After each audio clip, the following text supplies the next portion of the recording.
Hallo und herzlich willkommen hier auf meinem YouTube-Kanal in der Brickworld. Und ich habe mit Entsetzen festgestellt, dass der letzte große Stadtrundgang über ein Jahr tatsächlich her ist. Das war noch im alten Layout im August letzten Jahres, also wirklich über ein Jahr her. Und ich dachte, heute ist ein guter Tag, um mal wieder nach all den Veränderungen in den letzten 12, 13 Monaten mal einen großen Blick auf alle Sachen hier in der Brickworld zu machen. Es hat sich ja wirklich viel verändert, vor allem eben der Umzug in die Räumlichkeiten hier, in die 126 Quadratmeter, in denen die Brickworld sehr viel Platz haben wird, um zu wachsen. Ihr seht, wir haben hier zwar Tische drin, aber es ist noch sehr, sehr viel Platz. Wenn heute einige Sachen angesprochen werden, die einige von euch schon wieder kennen, dann nehmt mir das nicht übel, denn dieses Video ist auch für Leute, die ganz neu sind, denn vor allem in den letzten Wochen kommen sehr viele neue Abonnenten hinzu. Dafür vielen, vielen Dank. Und mein großes Ziel für dieses Jahr ist ja weiterhin die 10.000 Abonnenten noch zu schaffen. Ich hoffe, es klappt. Ich würde mich sehr, sehr, sehr, sehr freuen.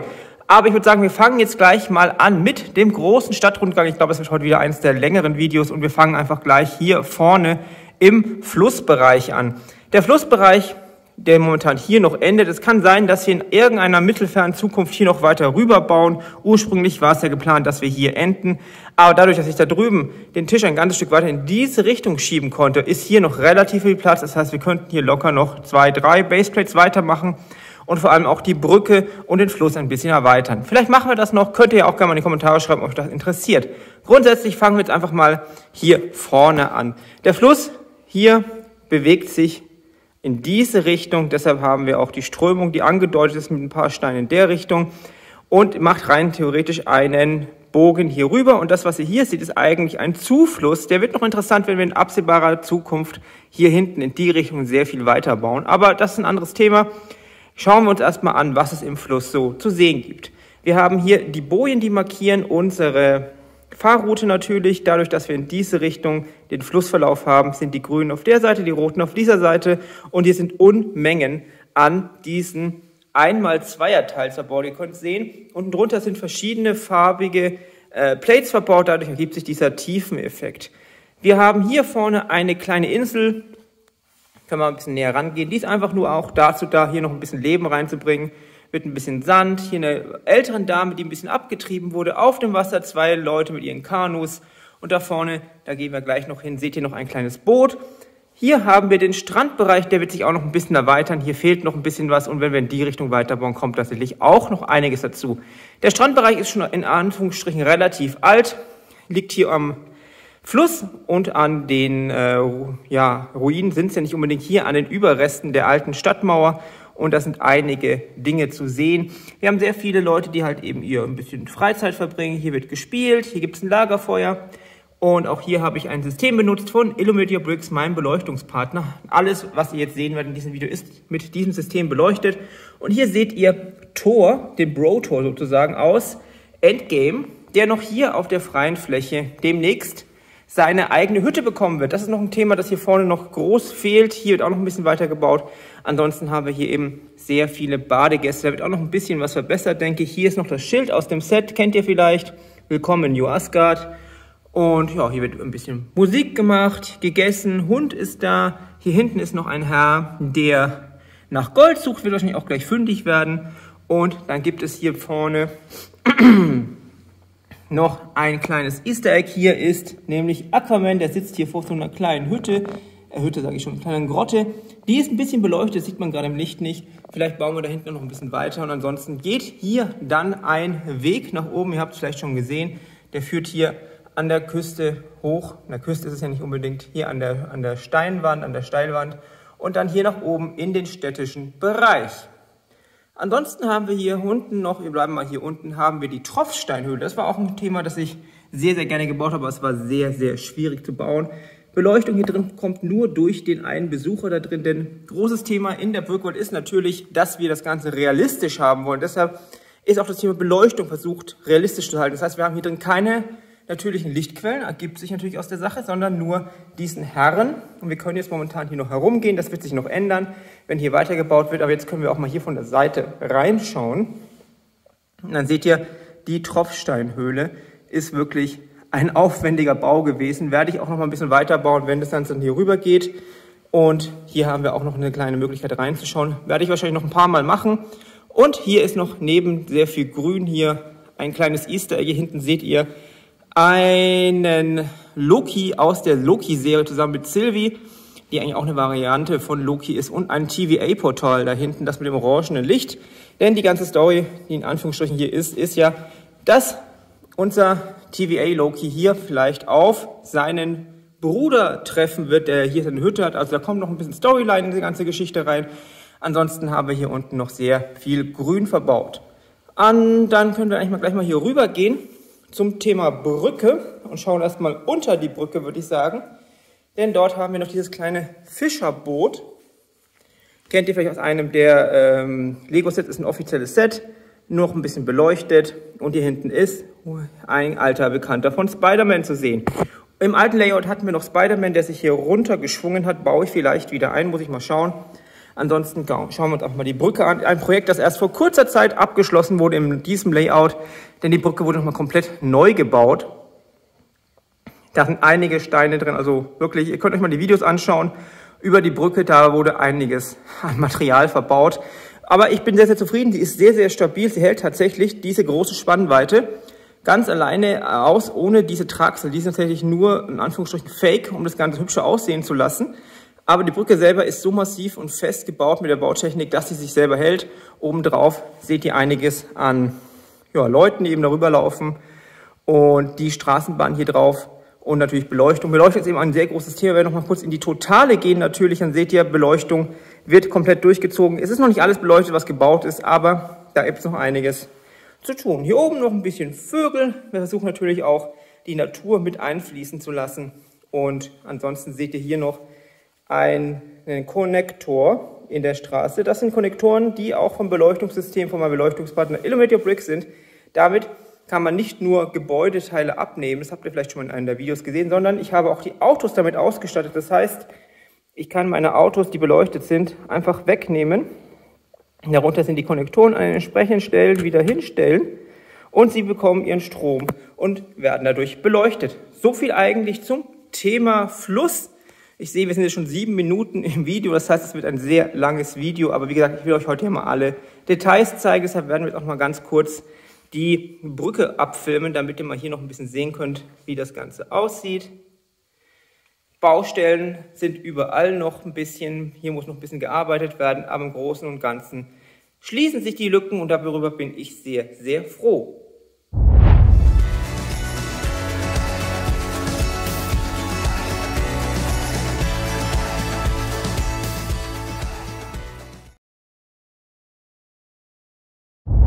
Vom Flussbereich kommend gehen wir jetzt hier an diese Straße, die auch noch im Bau ist natürlich. Die führt von hier der Brücke hinüber, geht hier entlang und biegt dann hier drüben sozusagen ab. Das ist eine Sache, die ich auch noch ansprechen möchte. Wir haben hier Querschnitte in der Stadt. Die Stadt ist nicht in sich geschlossen. Wir haben einen Querschnitt. Das heißt, hier geht die Straße rein theoretisch weiter, aber wir haben hier einen Gang. Das heißt, alles, was hier zwischendrin ist von der Stadt, ist rein theoretisch aus der Perspektive der Bewohner dieser Stadt auch vorhanden. Also hier ist nicht einfach Ende der Welt sozusagen. Und wenn wir in absehbarer Zukunft hier die Tische weiter abbauen, denn der große Plan ist ja, dass das hier alles mal gefüllt wird, also das wird noch ein bisschen dauern natürlich, dann wird diese Straße natürlich imaginär hier weitergehen und dann hier drüben wieder Anschluss finden. Also das muss man immer so ein bisschen im Hinterkopf behalten. Wir haben hier einfach einen direkten Querschnitt, deshalb können wir auch zum Beispiel hier in das Bahnhofsgebäude schauen, da kommen wir gleich noch zu, aber auch zum Beispiel dann jetzt hier in die Kanalisation, da können wir eigentlich gleich mal reinschauen. Und darunter kommen dann noch mehrere Ebenen mit, zum Beispiel der U-Bahn, das hatten wir im alten Layout, in dem neuen aktuellen Layout noch nicht, aber ihr seht, hier ist schon der eine U-Bahn-Eingang und hier ist der andere U-Bahn-Eingang. Diese Möglichkeit ergibt auch deswegen Sinn, weil dann die Leute die Straßenseite wechseln können, ohne die Straße zu benutzen.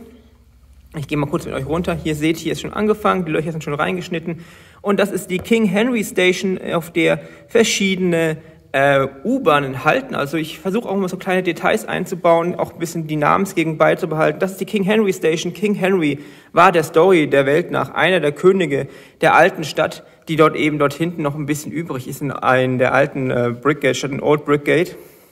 Deshalb heißt auch zum Beispiel, die Straße, die wir hier sehen, ist, ihr seht es hier am Straßenschild, die King Henry Straße. Hier dieses kleine Häuschen, das ist so ein kleiner Donutladen, ist die Hausnummer 55. Dann haben wir hier Hausnummer 53 und das hier ist rein theoretisch Hausnummer 51, steht aber momentan noch nicht dran, aber ich versuche eben auch diese Details in das Ganze einfließen zu lassen. Wenn wir schon mal hier vorne sind, können wir gleich mal hier rüber gehen. Das ist ein Donutladen von der Bricking Donuts Kette. Da gibt es noch einen zweiten momentan, der befindet sich dort hinten im Gebäude des Bahnhofs. Darauf kommen wir später wahrscheinlich nochmal zurück. Ich habe auch versucht, einfach so kleine Ketten und sowas einzubauen, einfach das Ganze so realistisch wie möglich zu halten. Ich versuche jetzt mal hier rein zu filmen. Der Laden ist noch nicht ganz fertig. Ich versuche jetzt mal hier rumzukommen, ohne irgendwas kaputt zu machen. Ihr könnt jetzt mal hier ein bisschen reinschauen. Die Inneneinrichtung ist noch nicht komplett fertig, aber ja, er steht auf jeden Fall hier vorne. Ich finde ihn ganz nett. Und ansonsten haben wir hier hinter ein Gebäude. Eins der großen Gebäude. Ursprünglich im alten Layout hatten wir die normalen Modular-Gebäude. Aber es zeigte sich relativ schnell, dass die normalen Modulars von Lego zwar hübsch aussehen, aber von der Größe und auch vom Maßstab einfach nicht zu dem passen, was eben das Ziel dieses Projekts ist. Denn ein gewisser Realismus, vor allem auch bei der Größe. Deshalb seht ihr auch, dass die Gebäude hier zwar noch nicht fertig sind, aber sie sind deutlich größer und maßstabsgetreuer. Das hier als Basis dient tatsächlich die Polizeistation, also das Modulargebäude, ist aber in meinem Fall jetzt keine Polizeistation. Ihr kennt zum Beispiel hier das Werbeschild noch und auch andere Details. Das ist eine Kanzlei für internationales Patentrecht, also Hust Hust. Und drüber befinden sich hier auch noch die Kanzleien, oben drüber befinden sich dann Wohnungen. Das dahinter ist so der Treppenhausbereich momentan, aber wir können jetzt einfach mal hier ein bisschen reinfilmen. Ich versuche jetzt mal hier, auch hier wieder nichts umzuschmeißen. Vielleicht zoomen wir mal ran, vielleicht hilft das auch, da muss ich auch nicht umschmeißen. Ihr seht jetzt hier, da ist auch schon ein bisschen Inneneinrichtung, da sehen wir die Kanzlei von innen. Hier drüben sehen wir, wenn ich mal ein bisschen rumkomme, da sieht man so ein bisschen den Wartebereich, einen der Anwälte, der gerade jemanden begrüßt. Und im oberen Bereich, wenn wir jetzt hier mal reinfilmen, seht ihr, hier ist einer der anderen Anwälte in seinem Büro.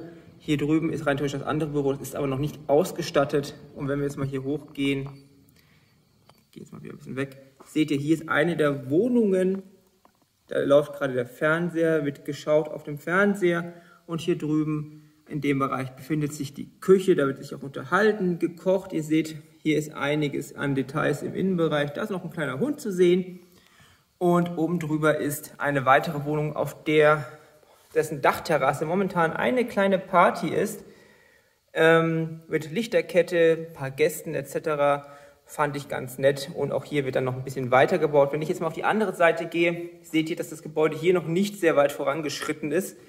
Aber wir können jetzt auch mal versuchen, hier reinzuschauen, dann könnt ihr noch mal in die Wohnung richtig reinschauen. Dann seht ihr, dass hier einiges an Detailarbeit gemacht wurde, aber natürlich noch nicht fertig ist. Wir können auch hier unten noch mal reinschauen, dann seht ihr mal hier so ein bisschen nochmal von oben in die Kanzlei rein. Das wird alles noch weiter gemacht. Hier ist auch schon ein bisschen gearbeitet im hinteren Bereich, aber da kommt noch einiges dazu natürlich. Das ganze Gebäude wird wahrscheinlich noch ein bisschen dauern, aber es wird wahrscheinlich eins der Highlights im vorderen Bereich sein. Und darin stecken jetzt schon Tausende von Steinen und auch sehr, sehr viel Arbeit natürlich.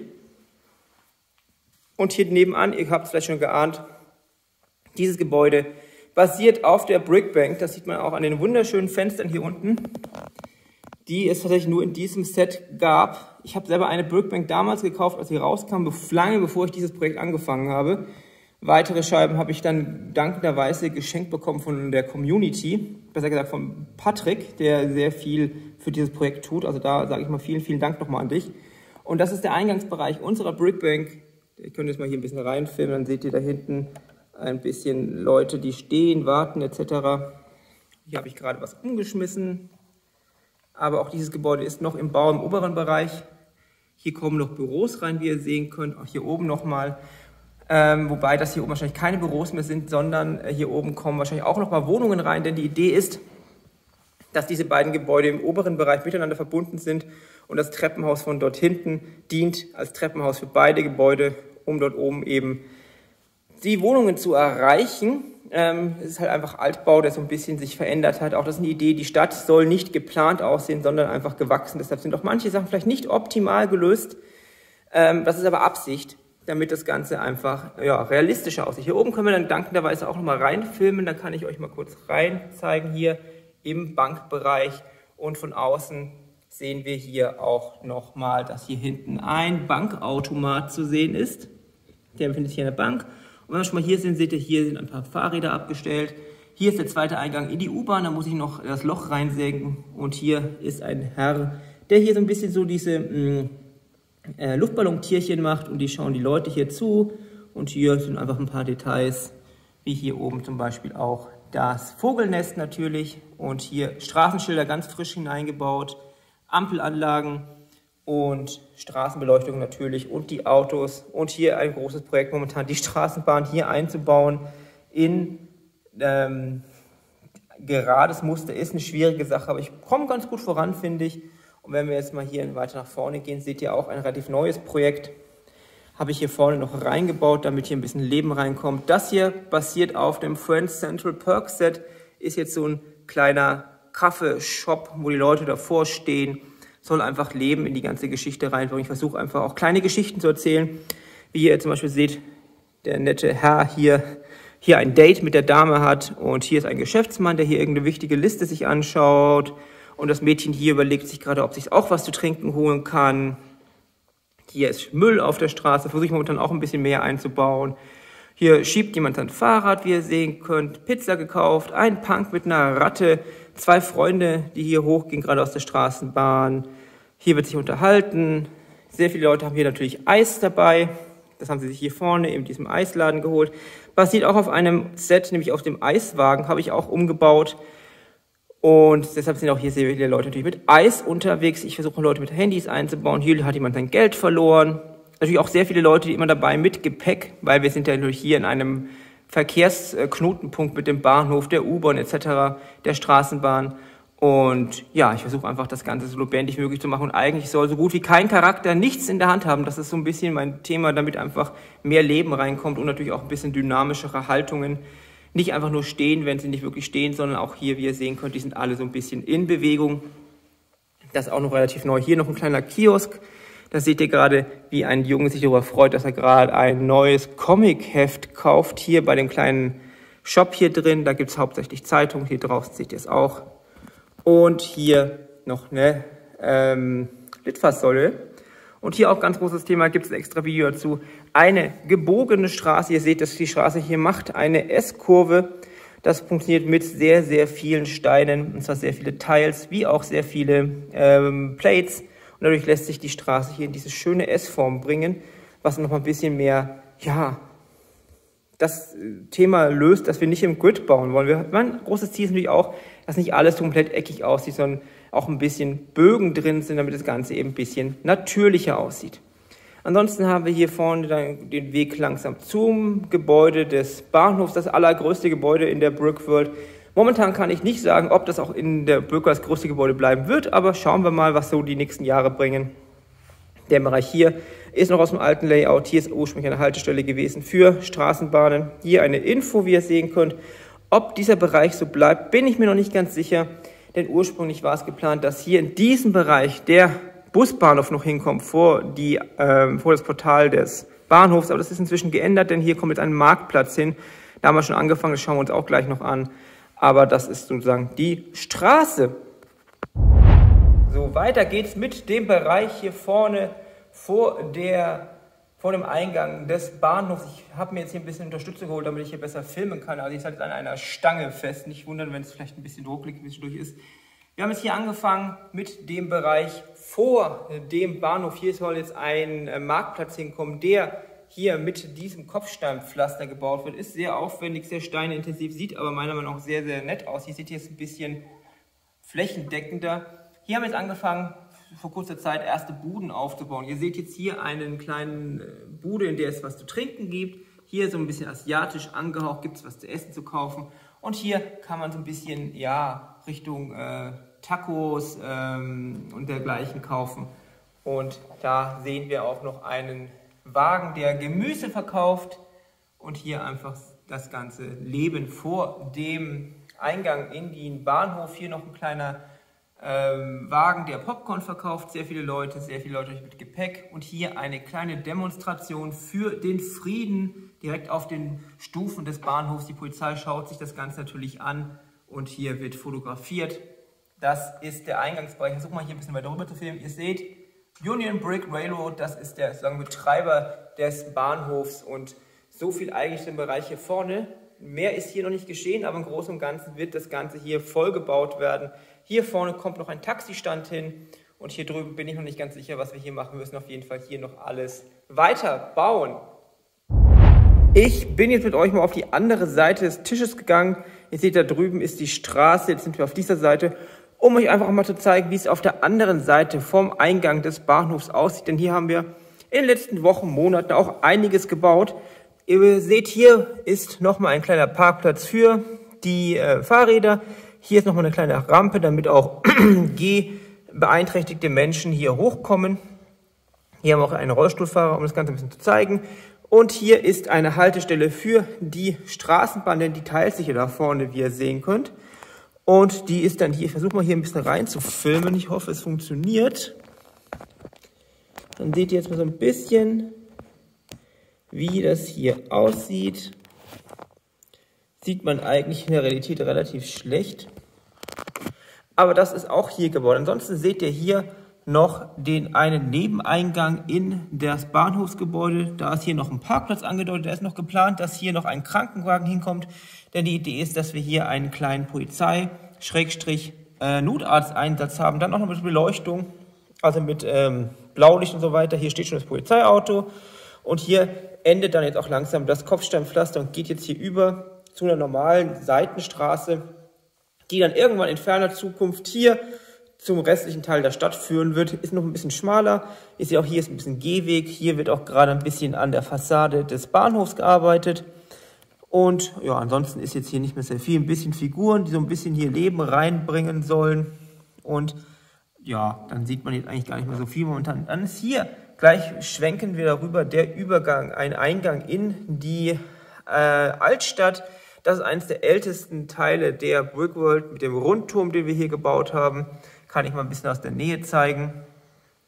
Obendrauf ist ein Herr, der hier ein Selfie macht. Und hier ist eines der Stadttore. Das haben wir auch schon vor einiger Zeit gebaut. Die Beleuchtung fehlt momentan noch, die baue ich gerade noch um. Ich habe ja früher ein anderes Beleuchtungssystem genutzt, nämlich ein selbstgebautes, bis ich umgestiegen bin. Und das baue ich jetzt auch hier langsam noch alles ein. Ansonsten seht ihr hier noch eine Einfahrt der Straßenbahn in einen kleinen Tunnel. Das wird man dann hier auch an der Seite noch sehen. Das ist alles noch im Bau. Vor allem momentan auch deswegen, weil natürlich hier der Tisch momentan endet. Aber in absehbarer Zeit werden wir natürlich auch hier weiterbauen. Und auch hier oben seht ihr, das sind nun die Anfänge von weiteren Strukturen der Stadtmauer. Und wenn wir schon mal da sind, können wir auch gleich mal hier weiter rüber schwenken. Denn hier in dem Bereich, momentan nur in dem Bereich, wird die Altstadt ihren Anfang finden. Ja, auf jeden Fall ist da noch einiges zu tun, würde ich mal sagen. Hier wurde schon ein bisschen was gearbeitet. Ihr seht, hier geht es ein bisschen nach oben, langsam mit dem Kopfsteinpflaster. Hier seht ihr jetzt auch so ein paar Leute, die vielleicht ein bisschen, in Anführungsstrichen, unpassend gekleidet aussehen. Ist es aber gar nicht, denn wir haben ein Mittelalter-Fantasy-Festival hier in der Altstadt. Und das werdet ihr dann auch hier nach und nach erleben. Deshalb sind auch ab und zu Leute zu sehen, die vielleicht ein bisschen anders gekleidet sind. Passend dazu kommen wir dazu, dass hier die Stadtmauer extra eingestürzt ist. Erstens, um ein bisschen zu zeigen, dass hier alles ein bisschen alt ist, aber auch um die Sichtachse von dort vorne in Richtung, hier wo wir jetzt stehen natürlich, in die Altstadt zu ermöglichen. Dann wird hier wahrscheinlich so ein kleiner Marktplatz anfangen. Hier werden ein paar Häuser stehen, damit man hier schon ein bisschen reinsehen kann. Und in den Straßen wird dann einiges los sein, was eben das Festival betrifft. Dann können wir gleich mal hier rüber gehen. Da seht ihr nämlich ein zweites Tor, das in die Stadt führt, beziehungsweise hinaus. Da haben wir auch hier eine erste Treppe nach oben auf die eigentliche Stadtmauer. Hier sehen wir jemanden, der sich als einen bekannten Zwerg verkleidet hat, wird auch hier fotografiert. Und hier die Rückseite vom hohen Wachturm, der ist noch nicht ganz fertig verkleidet, da ist noch einiges zu tun, aber hier der Bereich ist soweit fertig. Ihr seht, hier geht die Treppe hoch, hier haben wir auch einiges zu tun gehabt. Und grundsätzlich seht ihr auch, dass es hier nach oben geht. Das hat den Grund, dass nämlich die ganze Stadt, die Altstadt, hier langsam ansteigend nach oben ist und irgendwann später, vielleicht ungefähr, schauen wir mal, vielleicht an dieser Stelle, enden wird. Und dann geht es hier rapide runter, denn ich möchte hier eine steile Klippe haben, die dann hier in einen ländlichen Bereich übergeht. Aber das ist eine Sache, die ist noch in weiter Entfernung. Wenn wir aber schon mal hier sind, können wir uns auch gleich noch mal ein bisschen den Turm anschauen. Wie gesagt, der ist nur von 2 Seiten bisher richtig fertig, nämlich von denen, die man von vorne sieht. Ich zeige es euch mal ein bisschen näher, hier auch ein bisschen Beleuchtung. Auch überall habe ich die gleiche Bautechnik benutzt mit diesen sehr umfangreichen Außenarbeiten, damit das Ganze sehr unruhig aussieht, einfach als wäre es aus Stein gemacht. Und auch hier das Stadttor nochmal von der anderen Seite, hier mit einer kleinen Brücke, die hier drüber geht. Und hier, wenn wir schon mal hier sind, seht ihr auch hier die Rückseite von dem Häuserkomplex nochmal hier. Das ist noch aus dem alten Layout, ist ein, ja, sagen wir mal, Biergarten, der war zu dem Rieser Restaurant zugehörig, das hier mal stand im alten Layout.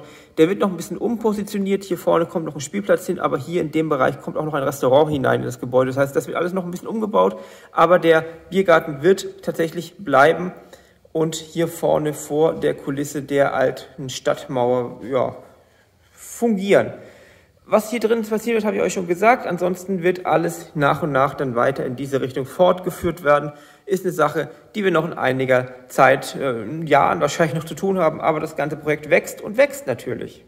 Und als nächstes schauen wir uns das Bahnhofsgebäude an. Da ist in letzter Zeit nicht mehr so viel passiert, da ich seit dem Layout-Wechsel bis zum Umzug nicht mehr so viel daran gearbeitet habe. Aber das wird natürlich ein Projekt sein, das wir auch in naher Zukunft weiterarbeiten müssen natürlich. Aber ich werde euch jetzt mal ein paar Einblicke gewähren. Das hier ist die Eingangshalle. Da rein kommt man natürlich durch das Eingangsportal. Das ist hier vorne. Der ganze Bahnhof ist ein bisschen angelehnt an den Nürnberger Hauptbahnhof. Vielleicht fällt euch das ein bisschen auf, vor allem an der Struktur des Eingangsportals. Aber hier in diesem großen Bereich werden in absehbarer Zeit Treppen und Rolltreppen nach unten gehen, die dann nach da hinten im Untergrund führen, wo wir dann zu den Gleisen kommen. Die kann ich euch auch mal kurz zeigen. Wir haben 8 Gleise vor. Ihr seht jetzt schon ein bisschen, wo die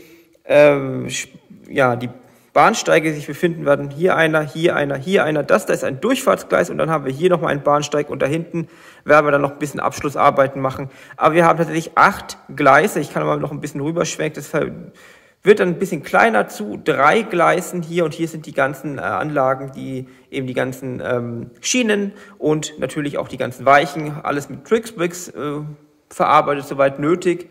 Und das wird auch noch eine interessante Sache werden auf jeden Fall. Aber zurück zum eigentlichen Thema.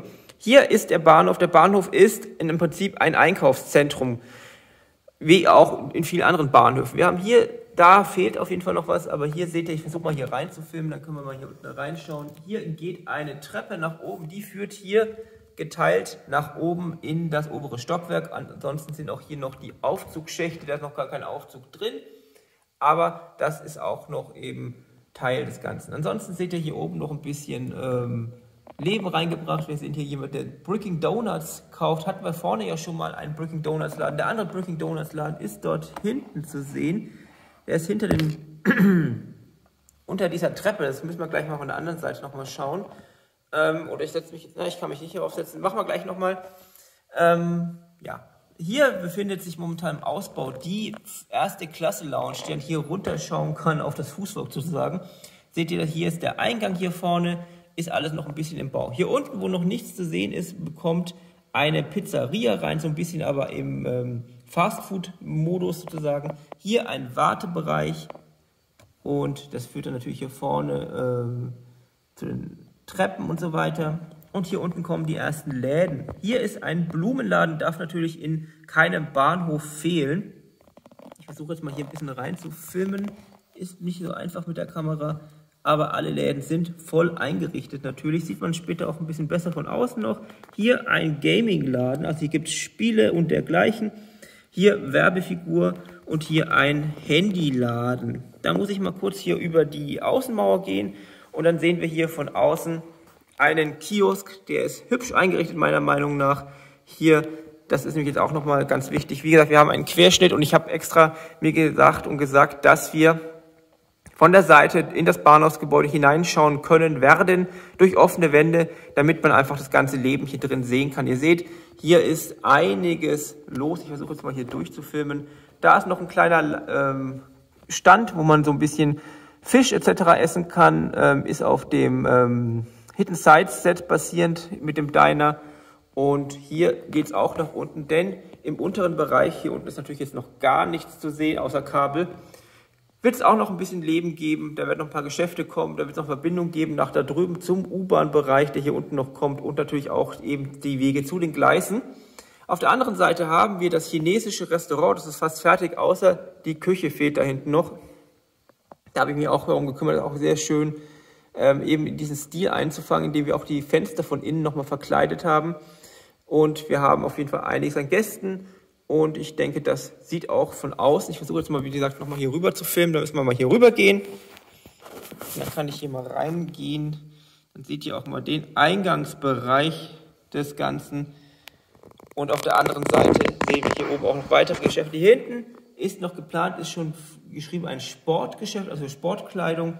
Hier kommt noch ein Geschäft rein mit Futter für Tiere. Und hier haben wir einen kleinen Süßigkeitenladen und hier einen Laden für Musik. Und das sehen wir dann auch nochmal von außen. Da können wir nämlich hier reinschauen, da sehen wir auch die hübsche Beleuchtung, auch Teil des Systems von meinem Beleuchtungspartner Illuminate Your Bricks. Und hier seht ihr den ganzen Plattenladen nochmal. Entschuldigung. Mit einigen Fliesen. Die Fliesen sind tatsächlich aus dem, es sind alles Lego-Fliesen zum größten Teil. Hier noch einen kleinen Plattenladen und hier kann man auch ein paar Figuren reinsetzen, die jetzt vielleicht ein bisschen extravagant aussehen. Und die passen einfach hier rein. Genauso wie diese Figur hier vorne, die einfach ein bisschen Werbung hier als Werbefigur dient. Und auch hier draußen gibt es dann noch einiges zu sehen. Im oberen Bereich, das wird tatsächlich das letzte Stockwerk sein, wird es dann noch die ganze Technikabteilung / Verwaltung geben. Also da kommt noch die ganze Verwaltung des Bahnhofs bzw. des Einkaufszentrums hinein. Das Ganze wird achsensymmetrisch sein. Das hier durchgespiegelt wird, das Ganze hier rüber gespiegelt. Da drüben ist noch nicht so viel passiert, weil ich erstmal den Bereich durchplanen möchte und dann spiegel ich das Ganze da drüben mit. Ja, den ähnlichen Räumen halt gespiegelt, aber mit natürlich anderen Geschäften. Dann ist zum Beispiel hier drüben im oberen Stockwerk, hier ist ein Lego-Laden geplant. Auf der anderen Seite ist zum Beispiel ein Spielwarengeschäft allgemein und auch ein Elektronikladen geplant. Wir können noch mal ganz kurz rüber gehen, dann seht ihr, dass auf der anderen Seite nicht so viel bisher passiert ist, aber es frisst natürlich Unmengen an Steinen. Allein, dass wir hier noch ein bisschen nach oben gehen müssen, dafür können wir jetzt hier aber auch sehr schön reinfilmen. Und ihr seht, hier hinten ist der kleine Donutladen. Und hier sehen wir jetzt auch nochmal, wie die Treppen nach oben gehen mit den Aufzügen. Und hier sehen wir nochmal den Blick nach unten in die Eingangshalle. Auf der Rückseite des Ganzen ist von der Front schon einiges passiert. Man sieht da natürlich jetzt sehr schön auch in die Geschäfte, vor allem damit es ein bisschen dunkler ist.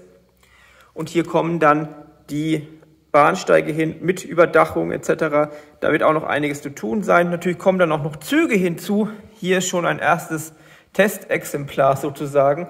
Die Crocodile ist ein bisschen umgebaut. Ich habe sie motorisiert und beleuchtet.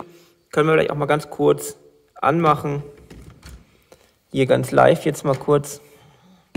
Auch die Beleuchtung hier läuft wieder mit dem System von Illuminate Your Bricks. Und ich kann jetzt mit der rechten Taste sagen, die Beleuchtung anmachen. Ich zeige es euch hier nochmal. Damit kann ich jetzt die Beleuchtung an- und ausmachen. Und an. Und hier können wir dann natürlich den Zug fahren lassen. Der müsste jetzt, glaube ich, auf Gleis 2 fahren. Genau. Und dann seht ihr, er leuchtet und fährt. Und lässt sich natürlich auch in die andere Richtung fahren. Ist noch ein bisschen schwerfällig, er muss ihn noch ein bisschen optimieren. Aber so viel dazu. Hier seht ihr dann noch die Rückseite eines weiteren Gebäudes. Das ist jetzt hier drüben noch nicht so viel durchgeplant, aber hier drüben wird der Busbahnhof entstehen. Deshalb steht auch hier der Bus und das Ganze wird sich so ein bisschen rüber erstrecken. In der Mitte wird der eigentliche Busbahnhof sein, außenrum halt Straße, damit die Busse dann im Prinzip hier so stehen können, die Leute einsteigen können und dann können die Busse hier so rausfahren und eben zu ihren Zielen fahren. Und hier habe ich eins der aktuellen Lego City Sets genutzt als Basis für ein neues Geschäft. Und oben drüber wird dann noch irgendwas anderes kommen. Müssen wir mal schauen, was sich da entwickelt. Hier auch die allererste Lego-Figur mit einer modernen Prothese habe ich hier auch gleich mal mit eingebaut. Und ansonsten haben wir, glaube ich, damit den größten Teil geschafft. Ihr seht hier erste Arbeiten am Gleisbett etc. Und ja, das ist der aktuelle Stand der Brickworld. Ich gehe mit euch jetzt nochmal zurück. Hier sind, wie gesagt, locker über 300.000 Steine bestimmt schon reingeflossen und Es ist natürlich einiges geschafft, aber ich habe noch sehr viele Ideen und ich muss nochmal sagen, vielen, vielen Dank, denn dadurch, dass ihr die ganzen Videos schaut und kommentiert und allein auch die wachsenden Besucherzahlen helfen natürlich, das ganze Projekt zu finanzieren. Es kommt einiges an Geld zusammen, natürlich noch nicht genug, um das Projekt komplett zu finanzieren und natürlich auch nicht es so zu finanzieren, dass es schneller noch vorangehen kann. Aber ich sage auf jeden Fall vielen, vielen Dank. Das Ganze wächst viel besser, als ich mir das Ganze jemals vorgestellt hätte. Und ich sage auf jeden Fall vielen Dank für jetzt fast 9.100 Abonnenten. Und wie gesagt, die 10.000 wären mein großer, großer Wunsch für dieses Jahr. Und ich hoffe, dass das klappen wird. Und dann schauen wir mal, wohin die Reise geht. Vielleicht schaffen wir es tatsächlich irgendwann, dass der ganze Raum, natürlich so, dass man noch durchgehen kann, voll ist mit dem Projekt. Und dann ziehen wir um nach unten in die 450 Quadratmeter. Aber schauen wir mal, ob das jemals passieren wird. Auf jeden Fall vielen Dank, dass ihr heute zugeschaut habt bei diesem großen Rundgang. Ich glaube, das Video dauert locker über 30 Minuten. Und ich sage einfach nur noch vielen, vielen Dank für die letzten 2 Jahre. Und danke, danke, danke. Viel Spaß beim selber bauen. Und bis zum nächsten Mal hier in der Brookworld. Und tschüss.